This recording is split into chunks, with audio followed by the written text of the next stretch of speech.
हदीस है बेटा, हाथ में नहीं है, पीठ के पीछे रख लिया है तुमने। ये देखिए, अल्लाह अकबर। ये है मेन पॉइंट। अल्हम्दुलिल्लाह। इनको शरीयत का इतना सा भी पास नहीं है। ये सुन्नत के दावे करते हैं, सबसे बड़े सुन्नत के तारीख यही लोग हैं। अब आइए, वो तो आपने पकड़ लिया कपड़ा लपेट लुपुट। आइए हदीस सुने, ये कैसे अहले हदीस है मुझे नहीं पता। हदीस देखना भी चाहेंगे आप लोग, देख लीजिए।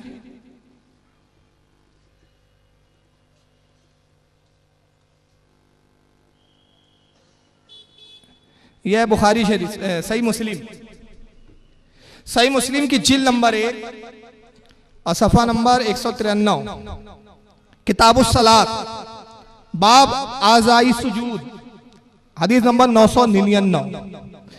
इमाम मुस्लिम ने पूरी सनद बयान की है और सनद पहुंचाते हैं हज़रत अब्दुल्लाह इब्न अब्बास तक।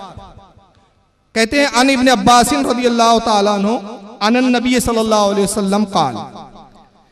हज़रत अब्बास रिवायत करते कहते हैं कि रसूलुल्लाह सल्लल्लाहु अलैहि वसल्लम से रिवायत है, सरकार ने इरशाद फरमाया, अमीर तो अन असजुदा अला सबआती अज़ीमियु वला आकुफ़ा सौबा वला शारा।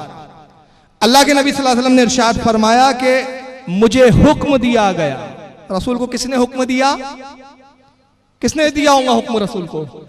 अल्लाह ने। अल्लाह के अलावा रसूल को कोई हुक्म नहीं दे सकता, अल्लाह ने हुक्म दिया। रसूलुल्लाह कहते हैं मुझे हुक्म दिया गया कि मैं 7 आज़ा पर सजदा करूं, 7 जिस्म के चीजों हिस्सों पर सजदा करूं। 7 कौन कौन सी है मालूम है आपको? 2 हाथ, घुटने 2, कितने हो गए? 2 पैर, कितने हो गए? 6, और पेशानी और नाक एक साथ मिला देना है, ये 7 चीजों पर मैं सजदा करूं। और फरमाया अल्लाह ने मुझे मना किया, वला आ कुफ़ा सौबा वला शारा, अल्लाह ने मुझे मना किया कि नमाज में मैं ना बालों को संवारूं और ना कपड़ों को समेटूं। अल्लाह के रसूल फरमा रहे मुझे अल्लाह ने हुक्म दिया है कि नमाज में कपड़े में ना समेटूं। कपड़े समेटने से नमाज मकरूह तहरीमी हो जाती है। वाजिबुल यादा, रुकू में गए आप, कपड़ा उठा लिया, नमाज मकरूह तहरीमी। सज्जे से उठ रहे हैं, कपड़े समेट रहे हैं, सवार रहे हैं, नमाज मकरूह तहरीमी। मुस्लिम शरीफ की हदीस है, और फिर यही हदीस बुखारी में भी है, जिल्द नंबर 1 किताबुल आज़ान, हदीस नंबर 772 पर। यह अहले हदीस है, मगर हरम के इमाम की नावाकफी देखिए आप, उसको मुस्लिम और बुखारी की हदीस भी नहीं मालूम पड़ती। नमाज में इत्मीनान से कपड़े वपड़े झुब्बे उब्बे सवार रहा है अपने, और ये सुन्नतों के पैकर, सुन्नतों पे चलने वाले। अब आइए, औरतें नमाज पढ़ रही, हजरत ने कहा इन क्या होता है, लेकिन मौजू हमारा बिदअत है, मैं उसी जिम्न में चल रहा हूं और उसके भी नुकसानात बताऊंगा कि कौन सी चीजें नुकसान करती है। हालांकि रसूलुल्लाह के जमाने में औरतें आती थी, इस पर तबसरा हम बाद में करेंगे, मगर इन क्या आती है कि शौक से अपनी औरतों को बुलाए, मगर इस पर जो घटिया ये तबसरे करते हैं ना और अहले सुन्नत को मुंह चिढ़ाते हैं, तो फिर मजबूरन होकर हमको इनको इस तरह के जवाब देने पड़ते हैं। वरना हमें कोई गरज नहीं है, आप अपने मस्जिद में औरतों को बुलाओगे, हिजड़ों को बुलाओ, हमें क्या करना है, लेकिन तुम हमें छेड़ते हो इसलिए जवाब देना पड़ता है। आइए कैसा छेड़ रहा है देखो, और अभी इसको पकड़े तो रहो, हवा निकल गई थी इसकी पट्टे की। अभी अब कहाँ निकली मैं बाद में बताऊंगा, इसको सुन ले पहले आप। बहनों, उन्हीं मौलवियों को देवता समझो, हाय हाय जो बोलते नहीं है तुम्हारे बारे में, तुम्हारे बारे। औरत का मस्जिद में जाना मना क्यों? फितने का जमाना है, और ये लिपस्टिक लगा लगा के बाबा को दिखाने जाएं, जायज है साहब, ये जायज है। बाबा हाजिर है, देखते भी हैं, मना भी नहीं करते हैं। हाय हाय हाय, डॉक्टर के यहाँ औरत जाए तो जायज है। जंगलों में, बिहार और बंगाल में आओ, जहाँ खेतों में लेडीने नहीं होती हैं, वहां औरतें जंगलों में जाती हैं। मौलवी साहब जायज? हाँ, पर्दे के साथ जायज है। डॉक्टर को दिखाने जा सकती है? हाँ जायज है। अच्छा, नानी के यहाँ से दावत आए तो बीवी जा सकती है? नहीं, हाँ पर्दे के साथ जा सकती है। पर्दे के साथ कपड़ा खरीद सकती? हाँ खरीद सकती। पर्दे के साथ सारे काम जायज हैं। औरत मस्जिद में पर्दे के साथ नमाज पढ़ सकती? नहीं नहीं, फितने का जमाना है। बाजार में जहां शैतान सबसे ज्यादा है, वहां तो जा सकती है पर्दे के साथ, लेकिन मस्जिद जहां अजान होती है तो शैतान हवा खारिज करते हुए भागता है, वहां औरत नहीं जा सकती है। फितने का जमाना है, सारा फितना बिचारियों मस्जिद ही में नजर आता है, इनको और कहीं नजर नहीं आता, बाजारों में नजर नहीं आता है। अब सुने, सबसे पहला झूठ इसका ये झूठ है आजम है, कज़्ज़ाब आजम है रुए जमीन का। कहता है कि मस्जिद में जाने की बात करो तो कहते हैं फितने का जमाना है, लिपस्टिक लगाकर बाबाओं के मज़ार पर जाना जायज़ है। हमारे किस मौलाना ने कहा कि कब्रों पर लिपस्टिक लगा के औरत का जाना जायज़ है? किसी भी आलिम ने मना है। बल्कि आला हजरत ने तो क्या फरमाया पता है? एक रिसाला लिखा पूरा इस पे, जमालुन नूर ली नहीं अन्निसा ज़ियारतिल क़ुबूर। पूछा गया कि कब्रों पे औरतों का जाना कैसे है? फरमाया अजीज ये ना पूछ के जाना कैसे है, ये पूछ कितना बड़ा गुनाह है। औरत जब घर से निकलती है कब्रों की जियारत के लिए, शयातीन उसको घेर लेते हैं। साहिब मज़ार के पास जाती है, लानत, साहिब मज़ार लानतें भेजता है, घर आती है लानतों के साथ होती है। पूरा रिसाला लिखकर साबित किया कि औरतों का मज़ारात औलिया पर जाना जायज़ है। हमारे उलमा ने तो कहा नहीं। बाज उलमा अगर जवाज के कायल है पर्दे वगैरह के साथ, तो वो भी ये नहीं कहते कि लिपस्टिक लगा के और सज धज कर जाए, ये उसका झूठ और तोहमत है। और उसके बाद कहता है बाबा देख रहे हैं हाजिर है, मना नहीं करते। इसका जवाब मैं बाद में दूंगा। यानी यहाँ बुजुर्गों का मजाक उड़ा रहा है कि बुजुर्गों को अगर इख्तियार है तो मना क्यों नहीं करते कि भाई इस तरह मत आओ। फिर दलील क्या दी? यूपी और बिहार में औरतें जाती है कज़ाए हाजत के लिए, पाखाना पेशाब के लिए। मौलवी साहब क्यों जायज़ है? जायज़ है, ये मजबूरी है। हालांकि शरीयत इससे भी मना करती है, औरतों को पर्दे का हर एतबार से लिहाज करना चाहिए। अगर उसमें बेपर्दगी होती है तो वहां भी नाजायज और हराम का हुक्म आएगा। अगर बेपर्दगी होती है तो कोई देखता है, अंदेशा कोई देख ले तो वो भी वहां वो भी नाजायज होगा। हुक्म होगा कि उसके लिए एहतमाम किया जाए, एहतमाम रखा जाए। मगर अगर वो बिलफर जाती भी है तो ये मजबूरी है। बाजार जाती है जरूरियात के लिए, मजबूरी है। मस्जिद में आना कौन सी मजबूरी है? मजबूरी नहीं है। एक चीज अब उस पर बड़ी उसने अजीब दलील दी, कहा कि मस्जिद में तो शैतान अजान की आवाज से भाग जाता है। वो मस्जिद का नहीं है जनाब, वो हदीस, वो आम हदीस है कि जब अजान होती है तो शैतान भाग जाता है और अजान के बाद फिर दोबारा आ जाता है, मस्जिद में भी आ जाता है। और अगर ना आता तो इस हदीस का क्या मतलब? अल्लाह के नबी ने फरमाया जब तुम सफ़े कायम करो तो अपने बाजू वाले से कांधे से कांधा मिला के रखो कि शैतान तुम्हारी सफ़ों में खलल वाक़े करता है, वसवसे पैदा करता है। तो मतलब शैतान मस्जिद में भी होता है। अब इसके कहने के मुताबिक नहीं, अजान होती है तो मस्जिद से ही भाग जाता है। चलो ठीक है, शैतान तो भाग जाता है, लेकिन तुझ जैसे इब्लिस तो होते हैं वहां, उनसे तो डर है ना। उस शैतान से डर नहीं है जितना तुझसे डर है। अब आइए, बहरहाल सबसे पहले मैं इस पर संजीदगी से बात करूं। इस पर अहले सुन्नत को लान तान करने की बजाय इन्हें चाहिए कि साहबा पर ये सब फिक्र कसे। फारूक आजम रज़ी अल्लाह ताला अन्हु पहले शख्स है जिन्होंने औरतों को मस्जिद में आने से मना फरमाया। दौर खिलाफत फारूक आजम में औरतों के जो हालात थे, कुछ बदमुनाफिकीन जो औरतों को घूरते थे, बेपर्दगियों के अंदेशे थे। फारूक आजम ने सहाबा को जमा किया और फरमाया कि क्या तुम नहीं देखते कि इस दौर में औरतों के जो हालात है और जो मामलात है उससे एक फितने का अंदेशा है, लिहाजा मैं चाहता हूं कि मस्जिद से औरतों को रोक दिया जाए। तो सहाबा इकराम ने इस पर इत्तेफाक किया, किसी ने इख्तलाफ नहीं किया, कहा आपने बहुत अच्छा फैसला किया, औरतों पे पाबंदी लग गई। उस्मान गनी के जमाने में भी औरतें नहीं आती थी, हज़रत अली के जमाने में भी पाबंदी रही, बाद तक ये पाबंदी रही। अब ये अहले हदीस ऐलान कर रहे नहीं औरतों को हम लाएंगे, साहबा का इज्मा हो गया। आप कहेंगे रसूलुल्लाह के ज़माने में आती थी, फिर हज़रत उमर कौन होते, जैसा कि ये भी कहते हैं। तो इसका जवाब तो खुद हदीस में अल्लाह के नबी ने फरमाया है। सरकार फरमाते अलैकुम बिसुन्नती व सुन्नतिल खुलफाए राशिदीन, तुम पर लाजिम है मेरी सुन्नत पर अमल करो और मेरे बाद मेरे खुलफा की सुन्नत पर अमल करो। तो हज़रत उमर ने जो हुक्म लगाया ये भी उनकी सुन्नत पर अमल था। हालात के हिसाब से वहां पर औरतों को रोकना जरूरी था। अब हुआ क्या? हुआ ये कि जब हज़रत उमर ने पाबंदी लगाई तो कुछ औरतें हज़रत आयशा उम्मुल मोमिनीन के पास गई और हज़रत आयशा उम्मुल मोमिनीन से कहती है कि ऐ उम्मुल मोमिनीन, अल्लाह के नबी के ज़माने में तो हम मस्जिद में आया करती थी। उमर कौन होते हैं जो हम पे पाबंदी लगाते? उमर कौन है जिन्होंने हम पे पाबंदी आयत की है? तो उम्मुल मोमिन हज़रत आयशा क्या फरमाती हैं? ये रसूलुल्लाह की ज़ौजे हैं, सबसे चहीती ज़ौजे। मिजाज रसूल को जितना हज़रत आयशा समझ सकती है और कोई नहीं समझ सकता। फरमाती है जो तुम्हारी हालत है ना, अल्लाह के नबी होते तो यकीनन तुम्हें मस्जिद की हाजिरी से रोक देते, जिस तरह बनी इसराइल की औरतें रोक दी गई। हदीस की एक राविया हज़रत उमरा है, वो कहती है कि क्या औरतें, हज़रत अमरा कहती है कि क्या बनी इसराइल की औरतें रोक दी गई थी? आपने फरमाया हाँ। यानी हज़रत आयशा भी इस इजमा की तायीद करती है और वो मिजाज रसूल जो है मिजाज रसूल की शनाशा है, वो जानती है कि नबी का मिजाज क्या था। अगर रसूलुल्लाह तुम्हारी इन हालतों को देखते तो वो भी यकीनन मना कर देते। मतलब ये हुआ कि हज़रत उमर ने जो किया वो दुरुस्त किया और उसके बाद जो साहबा ने इत्तेफाक किया वो दुरुस्त किया।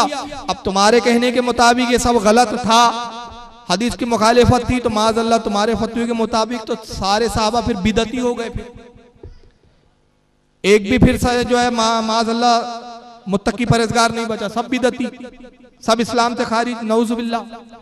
और फिर ये हदीस बुखारी में हज़रत आयशा उम्मुल मोमिनीन वाली हदीस भी कायम है, बुखारी और मुस्लिम में आई है। बुखारी जिल्द नंबर 1 सफ़ा नंबर 120 किताबुस सलात बाब खुरूजुन निसाई इलल मस्जिद हदीस नंबर 869। और इमाम मुस्लिम ने भी इसको जिल्द नंबर 1 हदीस नंबर 902 पर, इमाम अबू दाऊद ने भी लाया इस हदीस को हदीस नंबर 569 पर। मोता इमाम मालिक में इमाम मालिक ने लाया इस हदीस को हदीस नंबर 468 पर। मुस्नद अहमद में इमाम अहमद इब्न हम्बल ने लिखा हदीस नंबर 44646 पर।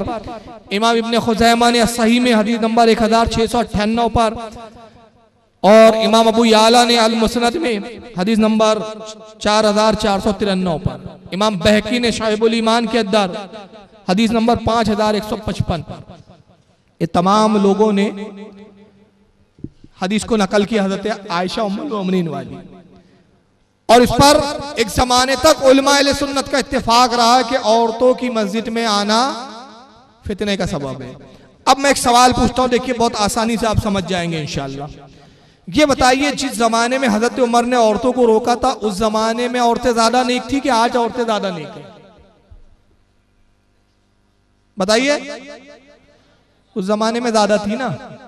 जब उन मुकद्दस औरतों को रोका गया फितने के अंदेशे से, आज की इन औरतों को कैसे इजाजत दी जा सकती है? दुनियावी मामलात में एक बात अलग है कि कोई औरत जाती है, हालांकि बिला वजह औरत का बाजार जाना भी मना है, उसको कोई जायज नहीं बोलता। लेकिन यहाँ बाजार अगर कोई जाती है, कोई डॉक्टर के पास जाती है तो सवाब की नीयत से नहीं जाती, इबादत समझ के नहीं जाती, मगर मस्जिद जाती है तो इबादत और सवाब समझ के जाती है। और उसमें फितने के अंदेशे कितने मालूम है। अब थोड़ी सी इन्हीं की मिजाज की बात करूं मैं, आपको सुन लेंगे आप लोग, चलिए बर्दाश्त कर लेना। नागपुर में एक इलाका है अहबाब कॉलोनी, गैर मुकल्लिदीन का इलाका। वहां इन्होंने नमाज तरावी में औरतों की हाजिरी को शुरू किया। नमाज तरावी में औरतें जा रही है, हुजूम के। अब हमारे यहाँ के भी कुछ मनचले नौजवान जाने लगे उस मस्जिद में। बोले दो फायदा, एक तो आठ पढ़ने को मिलती है और दूसरा दीदार भी होता रहता है। आठ ही होती है ना इनके तरह। बहरहाल फिर हमारे उलमा ने मना किया, तो बहरहाल जाना तो उन्होंने बंद किया। लेकिन अब उन्होंने कहना शुरू किया, साहब औरतों का आना जायज़ है, औरतों का आना जायज़ है, रसूलुल्लाह ने नहीं मना किया, रसूलुल्लाह ने मना नहीं किया। और हज़रत उमर कौन होते हैं जो मना करे? उमर की हदीस नहीं मानेंगे, वो हज़रत उमर का कौल नहीं मानेंगे, उनका अमल नहीं मानेंगे, रसूल की हदीस रसूल की।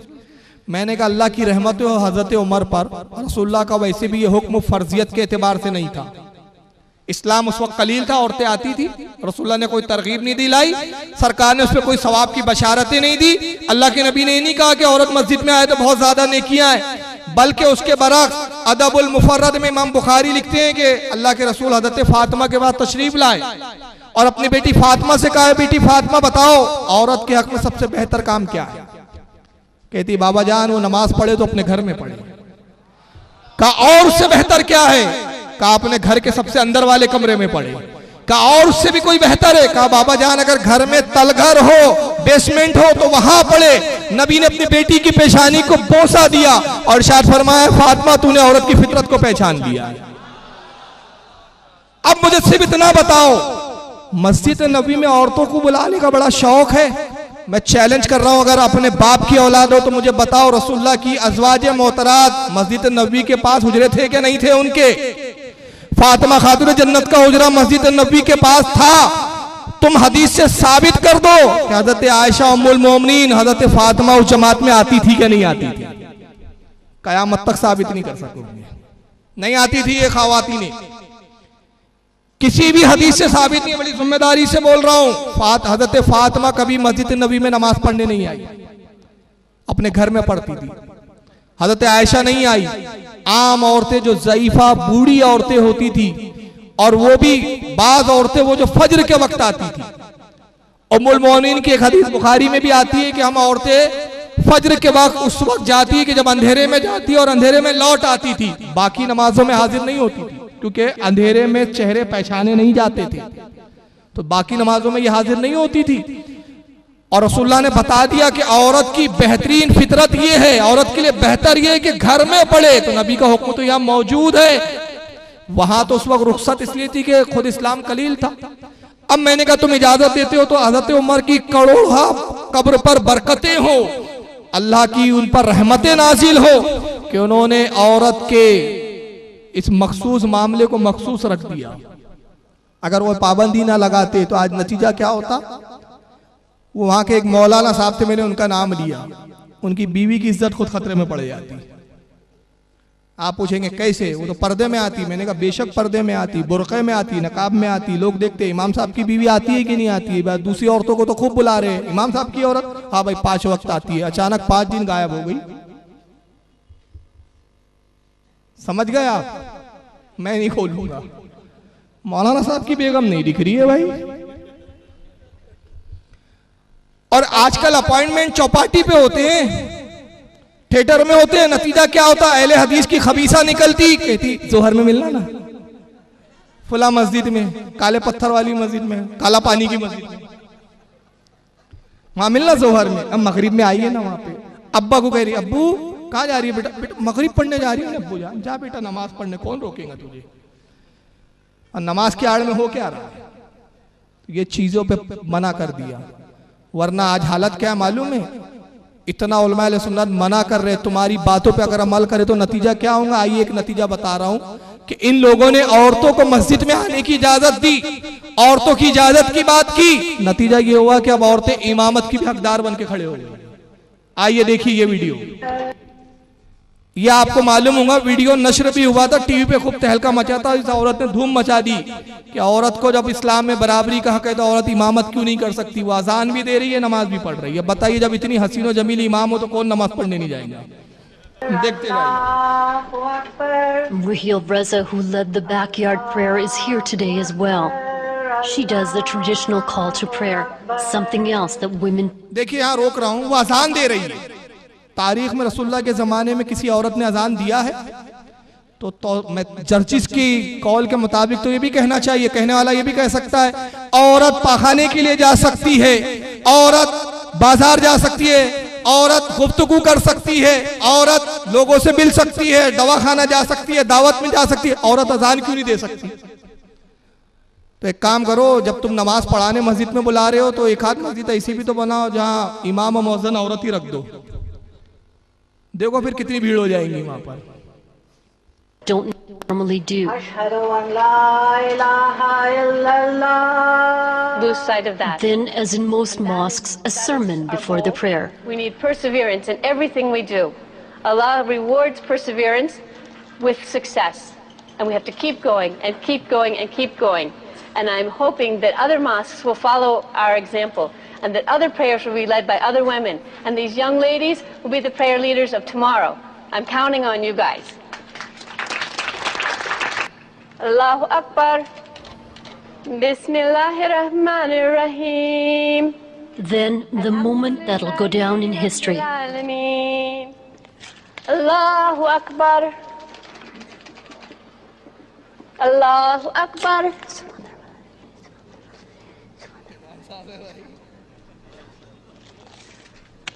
अच्छा नियत क्या बांधना है? पीछे इस इमाम की कि पीछे इस हसीना के?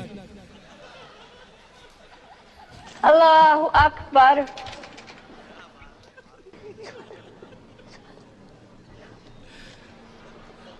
बताइए ये अस्सलामुअलैकुम वरहमतुल्लाह। ये आजाद मिजाजी कहां तक ले जा रही है, देख रहे हैं आप। अब ये औरत पूछ रही है सवाल, अगर जर्जिस में हिम्मत हो तो इसका जवाब दे। जवाब देने ये नहीं आते, हम अहले सुन्नत को ही आना पड़ता है। तब हम जवाब देते कि ना फातिमा की, रसूल की बेटी को इजाजत थी इमामत की, न तुझ जैसी खबीसा को इजाजत दी जा सकती है। जब नबी की शहजादी इमामत नहीं कर सकती तो तू उनसे बढ़कर है। जवाब हम ही देने आएंगे। और इसी का जब ये मैटर चल रहा था ना, देखिए बड़ी प्यारी बात आ गई याद। नागपुर में हमारे कुछ मनचले नौजवान, मैं ये जोक नहीं सुना रहा हूं, बाखुदा कसम खा के कह रहा हूं, ये सच्चा वाकया है। चूंकि मैं नाम बताऊंगा शख्सियत के आप नहीं जानूंगे। हमारे एक हारून भाई है नागपुर में, हमारी कमेटी के रुकन है, एक नवाब भाई है। ये ग्रुप से बहस चल रही है इनकी, और वो ग्रुप इस औरत का फेवर कर रहा है। कह रहा है यार अगर वो इमामत करी तो क्या हर्ज है यार, जब नमाज पढ़ सकती है तो इमामत क्यों नहीं कर सकती? अगर उसको मसाइल मालूम हो, नमाज पढ़ाना आता हो तो पढ़ा सकती है यार। अब बहस चल रही है, बेचारे मुतमईन करने की कोशिश कर रहे, लेकिन जाहिलों को मुतमईन करना इतना आसान नहीं होता। इत्तेफाक से मैं आ गया, उतनी देर में मैं गुजारा था, उन्होंने आवाज दी, अरे फारूक भाई रुके रुके। अरे बड़े अच्छे मौके पे आप मिल गए। भाई क्या मामला है? यार ऐसा ऐसा मामला है। मैंने कहा भाई क्या मैटर है? उन्होंने सुनाया, बोले यार औरत नमाज पढ़ा रही तो क्या हर्ज, इतना वो बिला मचा दिए। मैंने कहा हर्ज तो नहीं है, बहरहाल फिक्र मत कीजिए, ये जुमा पढ़ाया, अगला जुमा नहीं पढ़ाएंगे। तो बोले क्यों? मैंने कहा पीरियड आ जाएंगे। तो वो फौरन उनके समझ में आ गया, अरे हाँ यार इमाम ही गायब हो जाएगा। मैंने कहा ये है वो वजह जिसकी बिना पे शरीयत ने मना किया है। तो नतीजा क्या होगा? मसाजिदों में आओगे सबके राज खुलने शुरू हो जाएंगे। तो हज़रत उमर पर कितनी रहमतें हैं अल्लाह की, कितने मखसूस चीजों को अल्लाह हज़रत उमर ने मखसूस कर दिया है। समझ रहे हैं आप? तो हदीस दानी और होती है, हदीस पढ़ना और होता है। बहरहाल दुआ भी कर रही है। Assalamu alaikum wa rahmatullah. Oh Allah, please bless us this day. Bless us in all our efforts. अच्छा एक चीज नहीं मार किया आपने इसमें, क्योंकि तफसीरों पे ध्यान है, मर्द और औरत साथ में मिलकर नमाज पढ़ रहे हैं।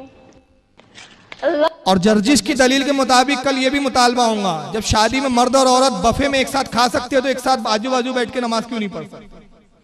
जर्जिस की दलील पर साथ में देखिए आप, अल्लाहु अकबर।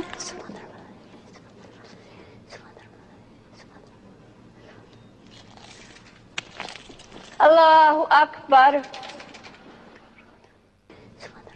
दिख रहे हैं?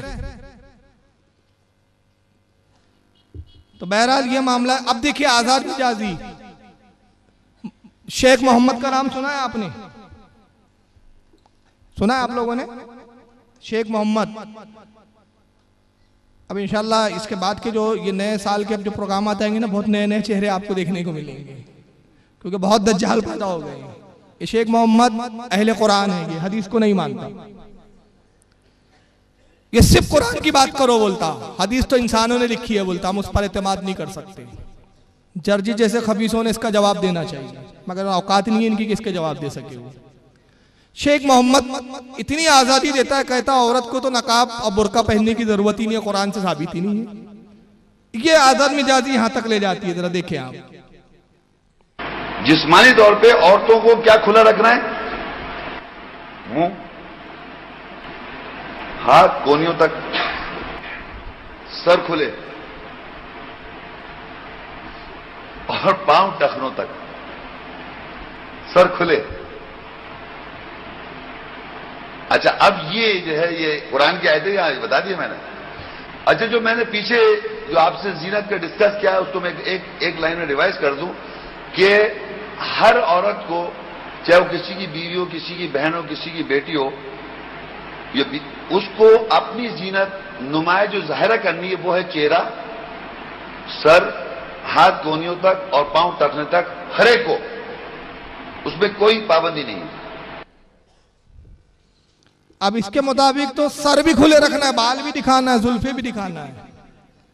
तो अब ये आजाद मिजाजी बढ़ रही है कि नहीं बढ़ रही है? आपने पहले इबादत के लिए उंगली पकड़ाई, लोगों ने पोंछा पकड़ लिया। और खुद ये क्यों चाहते हैं मस्जिद में औरतों में आए? क्योंकि ये इनके यहाँ के जो है ना, इनके एक बिदत जो है ना बड़ी, वो खास क्या है पता है? औरतों के बड़े दिलदादा होते हैं नजदीक। अपने नजदी आकाओं के लिए सब करते हैं, पापड़ जो बेले जा रहे हैं। एक एक शेख के पास 20-20 औरतें होती है, मालूम है आपको? 4 से ज्यादा होती है कईयों के पास, कई शेख है, मगर आज तक इनकी जबान नहीं खुली कि 4 से ज्यादा बीवियां रखना जायज नहीं है। मगर उसके बावजूद ये चमचा खार जो लोग हैं ना, जिनको तलवे चाटने के लिए मिलते हैं और सऊदीया की रियालों पे जिनके पेट पल रहे हैं, कैसी तारीफें करते। जरा पहले एक तारीफ सुन ले, फिर मैं इनका कुछ नमूने दिखाता हूँ आगे। ये देख लें, पहले इसको सुन लें। मोहम्मद बिन अब्दुल वहाब रहमतुल्लाह अलैह, मोहम्मद बिन अब्दुल वहाब रहमतुल्लाह अलैह, जिन्होंने इस ममलकत सऊदिया को कुफ्र और शिर्क की गंदगियों से पाक किया, और आज अल्लाह की बरखा हो रही है, आज रहमत नाजिल हो रही है, और आज दुनिया इसकी तरफ तवज्जो से देख रही है कि अगर दुनिया के अंदर कोई अमन और शांति का मुल्क है तो एक ममलकत सऊदिया अरबिया है, जो एक फूल की तरह खुशबू बिखेर रहा है पूरी दुनिया के अंदर। और आज दुनिया इसकी तरफ तवज्जो से देख रही है कि अगर दुनिया के अंदर कोई अमन और शांति का मुल्क है तो एक ममलकत सऊदिया अरबिया है, जो एक फूल की तरह खुशबू बिखेर रहा है पूरी दुनिया के अंदर। वो अमन शांति का मुल्क क्यों है? इसलिए वो शिर्क मिट गया, इसलिए नहीं। वो क्या है, दुनिया के सबसे बड़े रंगदार से दोस्ती कर ली है उसने, सबसे बड़े बदमाश थे। देखिए मैं एक मिसाल देता हूं आपके बंबई के मिजाज से। एक बस्ती में एक भाई आता है और हफ्ता वसूली करता है, सबसे पैसे लेता है। आपने क्या किया, भाई से इतनी गहरी दोस्ती कर ली कि पूछिए मत, सबसे गहरा दोस्त बना लिया आपने उसको। अब वो सबको सताएगा लेकिन आपको नहीं सताएगा। सब पूछे अरे क्या बात है यार, भाई सबको दादागिरी से बात करता है, गाली से बात करता है, तो उससे बड़े अच्छे से बात करता है। अरे यार अपना दोस्ताना है ना भाई से। तो जब भाई को कोई दोस्त बना लेता तो भाई का खतरा टल जाता है। इसने जो दुनिया का सबसे बड़ा भाई है ना अमेरिका, उससे दोस्ती कर ली है, तो इसलिए अमन शांति का है। आइए जरा देखें। बहरहाल सऊदी अरबिया, ममलकत सऊदी अरबिया शिर्क से पाक है, कुफ्र से पाक है, और पूरी दुनिया में फूल की तरह, महराज रब्बानी के बकौल फूल की तरह पाक और खिला हुआ नजर आ रहा है। आइए देखिए कैसा खिला हुआ है। Pivotal country, so a lavish welcome for the man who controls nearly half the world's oil reserves. The Queen. अब आप बोलेंगे ये क्यों दिखा रहे हो, उससे तो मेरा कुछ कंसर्ट नहीं जम रहा है ना, मेरा जम रहा है भाई। जर्जिस के कहने के मुताबिक उसने हम पर इल्जाम लगाया कि बाबा की दरगाह पे लिपस्टिक लगा के औरत का जाना जायज है, यानी हमारे मौलवी कहते हैं। लेकिन अब मैं जर्जिस से कह रहा हूं, मुतालबा है मेरा, ये क्लिप उस तक जाएंगी इंशाअल्लाह। नहीं जाएंगी तो हम खुद पहुंचवाएंगे। हाँ अभी तो पहुंचवाए थे। बहरहाल तो अब वो जाएंगी, तो मैं से मुतालबा मेरा ये है कि हमारे उलमा साफ, मैं इन उलमा की सरपरस्ती में इनकी जानिब से इजमाई तौर पर ऐलान कर रहा हूं कि दरगाह पर लिपस्टिक लगा के औरत का जाना नाजायज और हराम। हजरत आप तायद करते हैं मेरी? ये सब तायद में मेरे, ये जिम्मेदार स्टेज, जिम्मेदार उलमा मेरी इस बात की तायद में है कि मसलक के आला हजरत की रोशनी में, आला हजरत के फतवे के मुताबिक औरतों का बगैर सजे सवरे भी जाना जायज नहीं, लिपस्टिक लगा के जाना तो और ना जायज, और बड़ा गुनाह। ठीक है, हमने तो बरत का इजहार कर दिया, और उन अपने सुन्नी भाइयों से भी हम अपील करेंगे कि खुदा के वास्ते अपने उलमा की बात और अपने मजहब और शरीयत के कौल को माने, और शरीयत के मुताबिक अपनी औरतों को कब्रों पे ले जाने और खुद जाने से ले जाने से बचे। मगर जर्जिस से मेरा गुजारिश है कि अगर हिम्मत हो तो ये आपके जो खादिमुल हरमैन शरीफ हैं ना, औरतों से हाथ मिला रहे हैं, औरतों से जो बेतकल्लुफियां हैं, आपके शेख हजरात जो एक्ट्रेस के साथ है और अय्याशियां जो कर रहे हैं, ये किस खाते में, जरा इनका नाम बनाम इनका भी रद्द करके बता दो।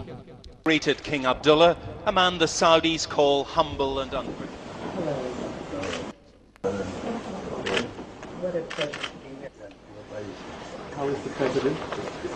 ये कितनी देर तक हाथ पकड़े हुए हैं? He is well. Thank you.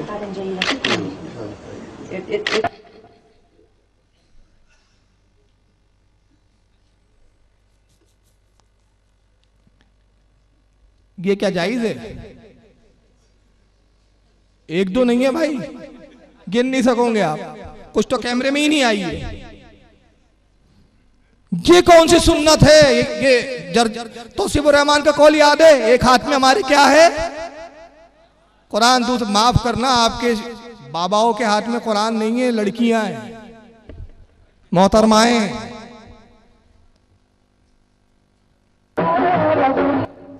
ये नेशनल डे में और लड़कियों के साथ नाचते भी हैं साहब इनके।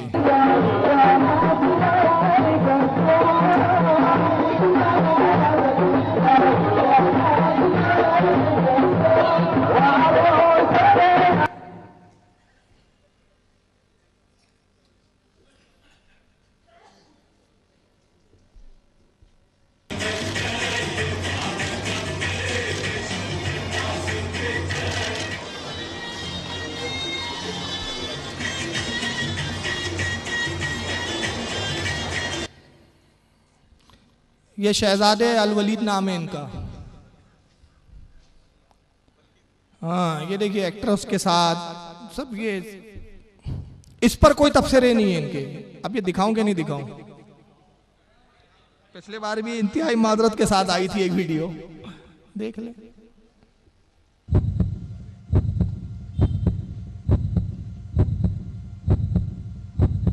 ये क्या है? बस बस काफी है, काफी है, काफी है। ये क्या है भाई? इस पर भी तो बोला जाए। उसको बाबा के आगे लिपस्टिक वाली लड़कियां दिख गई, ये बिदत ही नहीं दिख रही उसको अपने खानदान की। पिछले साल की मिस इंडिया तो मिस सऊदी अरबिया देख चुके, इस साल की भी देख लीजिए आप। ये कुरान और हदीस जिनके हाथ में, ये उनका हाल है भाई। मिस सऊदी अरबिया भी बनती है इनके यहाँ। अब आखिरी में एक चीज दिखा रहा हूं और यहां खत्म करेंगे, फिर कल इंशाअल्लाह इसी टॉपिक पर कुछ नई चीजें जो आप बहुत मालूमाती है। मेरी कल गुजारिश है, आज तो कुछ तमहीदी गुफ्तगू थी मेरी, इसी का सेकंड पार्ट है कल। आधी गुफ्तगू तो मेरी तमहीद में गई, कल इंशाअल्लाह बगैर तमहीद के मैं शुरू करूंगा। तो आप कोशिश करें कि मगरिब बाद आ जाए। बस आखिरी फतवा देखिए, औरतों को ही नमाज पढ़ाने के दिलदादा नहीं है, बल्कि इनका प्लानिंग कहां तक है वो भी देख लें आप। ये फतावे बरकातिया, फतावे अहले हदीस, लिखने वाले शेखुल कुल फिल कुल हज़रत अल्लामा अबुल बरकात अहमद साहब, गुजरावाला पाकिस्तान के इनके बहुत बड़े अल्लामा हैं। सफ़ा 37, सवाल क्या मुखन्नस खुसरा इमामत करा सकता है? इनसे सवाल हुआ क्या हिजड़ा इमामत करा सकता है? जवाब देते हैं मुखन्नस यानी हिजड़ा अगर समझदार हो तो इमाम बन सकता है, यानी जमात करा सकता है, सिर्फ अपने जैसे लोगों की। अब यानी औरतों को ही मस्जिद में बुलाने के ये शौकीन नहीं है, हिजड़ों की भी मस्जिद बनाने का इनका प्लान है। अब बात है मौजू बिदत की, तो मेरा एक सिर्फ छोटा सा सवाल, रसूलुल्लाह सल्लल्लाहु अलैहि वसल्लम के जमाने में कौन सा हिजड़ा था जो भाई लोगों की इमामत कराता था? ये मसला आपने किस हदीस से निकाला है, किस फिका के उसूल से निकाला है, वो बता दीजिए। ये मसला खुद बिदत है अपने आप में, शरीयत में इसकी कोई असल नहीं है। और अगर तुम्हारे मुताबिक असल है तो इस पर अमल करो, एक मस्जिद तामीर करो, उसका नाम रखो हिजड़ा मस्जिद, 6.5 हिजड़े आए और इमामत जर्जिस या तौसीफुर रहमान या महराज रब्बानी, इनमें से किसी एक को बनाओ। इनको हिजड़ों के बारे में बहुत तफसीलात मालूम है। इंशाअल्लाह कल इसके आगे से हम गुफ्तगू करेंगे। कल वक्त का ख्याल रखते हो तशरीफ लाए, मगरिब बाद कल प्रोग्राम शुरू हो जाएगा। अभी आज आपको मैंने छोटे भाइयों की बिदतें दिखाया, कल बड़े भाइयों की भी बिदतें हैं। आपको मालूम है ना बड़े भाई? बैठिए बैठिए, अभी खत्म कहाँ हुआ प्रोग्राम? अरे भाई अभी प्रोग्राम नहीं खत्म हुआ है, मैं तो कल आने की दावत दे रहा हूँ। आप हजरात अपनी अपनी जगहों पर तशरीफ रखें, बस खत्म होने वाली है। उसके बाद सलातो सलाम दुआ, फिर नमाज इशा की जमात।